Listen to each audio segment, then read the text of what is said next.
I'm very particular about how I'm represented, especially when it comes to anything having to do with ethnicities or being Hispanic or anything like that. And so when I got offered the role, I wasn't quite sure what the show was, so I asked to read all of the scripts, and I demanded it, and they sent it to me. And when I read the scripts, I was literally like, what? What is that? Oh my God! Oh my God! I was like, I'll do it.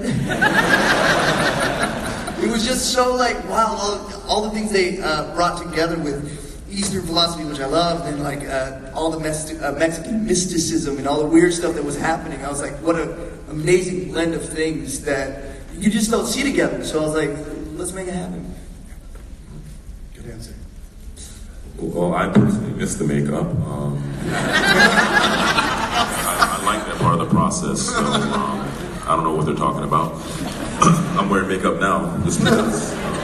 No, seriously, I am. When he's not wearing makeup, he looks like Paul Giamatti. Exactly. Well, you get confused all the time, but this just doesn't just happen on its own, you know. I thought the combination of all the worlds that he was talking about, you know, it's like it's something like a drug cartel mixed with like kung fu, Mexican mysticism, and at the story core of it, it's a heart in the heart of the story.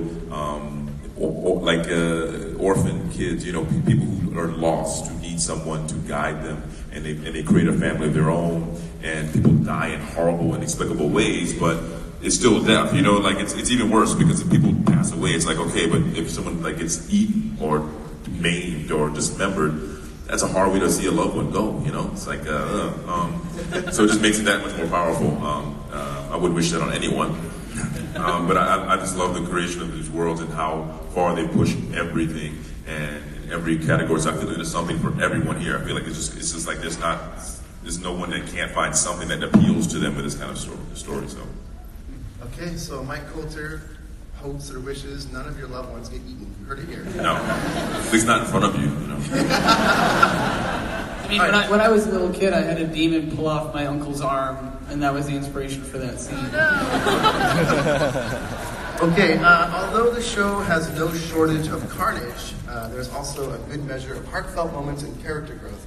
How do you prepare for the more emotional scenes? Let's start with Danny Trejo again. How do you get into really like intense emotional scenes? I didn't hear that.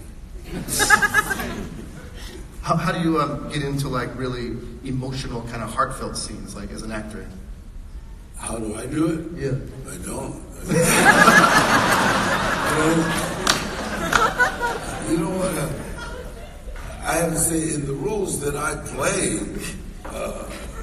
they're not, you know, very.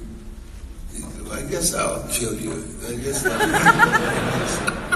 But you know, working with this, it's a lot of fun. You know, it's just like going to work and having a lot of fun. You got to read some lines, put it together, and to get into the emotion, usually of my characters. Again, I just look myself in the mirror and go, "Oh yeah, I remember."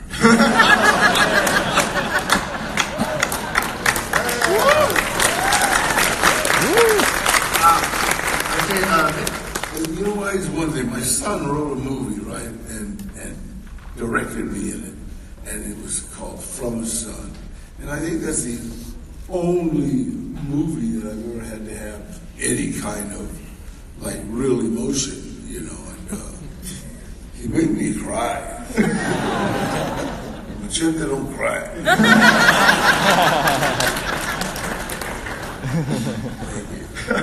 Vic. Follow that one there. There's a lot of actor techniques, of course, and of course you put yourself into the position and you think about what is your objective and what is your relationship with people. But the bottom line is, to get prepared for these scenes, it's just a wonderful game of make-believe, and it's just imagining yourself in the situation, and it's the simplest way to describe acting. Is just a wonderful game of make-believe, and so I love being able to do that on the show. He said it. And we had amazing people in front of us, directing us. telling us what was going on and telling us all these details that, of course, we couldn't see. Now we can watch them. But, of course, we didn't know and we didn't have a clue. But we had amazing people directing us, too. That helped a lot. Yeah, what I was very surprised about with Jesus is he's an emotional boy. I think in the 2 episodes I watched, he cried in both. Which I found to be really, for me, I think it's, when I'm on the page, it's a lot of my body is how I use a lot of my acting and getting into that place and feeling the emotions, feeling down. I use a lot of my body in voiceover. And sometimes they're always like, you need to get back on the mic, because I'm like, get back on the mic. So for me, I think it's kind of a feeling within my body and making sure that I have the right positions and postures that give me the right vocal affectation, the right feeling. So it's a lot of body work for me, especially with Lucio too. He's all hyped up, so I always have to be all hyped up and ready to go. So for me, voice acting is a lot of body work for me. Basically, I think there's either you have to use your imagination or you have to have lived some of it. And it's like 2 schools of thought. If you're doing it from your imagination, it's you'll get more out of it long term, as far as being able to find places that you normally have not lived or gone through. It's just more sustainable. If you have to revisit every time things that happen in your life, I think it becomes hard to go there every time, and it also starts to, that effect starts to wane. It's not as effective. So there's just 2 schools of thought, but you figure it out. Sometimes the writing, the writing is there, and you're just like, okay, I actually can identify with this character. That's wonderful. That makes it easier. But there's a lot of tricks, and hopefully, we don't run out of them. Okay, let's give away some more prizes. Poster this time. Is this the damaged one? Brad, is this your damaged one? We used it in fight choreography, so that's why there's a little bendy on there. So it's actually a lot more valuable. Okay, raise your hand and give me my spotter again. Okay. Don't shout it out. True or false? This show is appropriate for very young children. The one with the bunny and the holding the bunny aloft. No, that's true. Anybody can watch this.